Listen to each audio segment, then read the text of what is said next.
গরিব মানুষ গৌরবী হয় কি করে? নিঃস্ব মানুষ, অসহায় মানুষ গৌরবী হয় কি করে?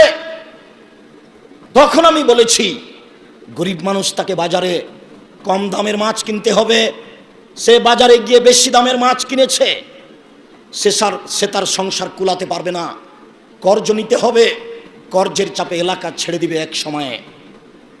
ভ্যান নিয়ে এখানে রিক্সা নিয়ে দাঁড়িয়ে আছে, আমি বললাম চলো একটু বাজারে, ও বলছে এখন আমি যাব না, ও তো গরিব মানুষ, সে কাজে এসেছে, সে কথা বলে কি করে?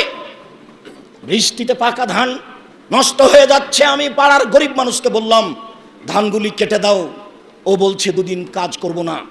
এ হচ্ছে গরিব মানুষ, গরিব গৌরবী। গরিব মানুষ যদি অহংকার করে, তাহলে বিত্তশালী যারা যারা তাদেরকে সময়ে সময়ে অর্থ দিয়ে লালন পালন করে, তাদের চলতে অসুবিধা হবে। যার কারণে রাসূল সাল্লাল্লাহু আলাইহি ওয়াসাল্লাম বলেছেন, গরিব মানুষকে তার গতিতে সর্বদা বহাল থাকতে হবে।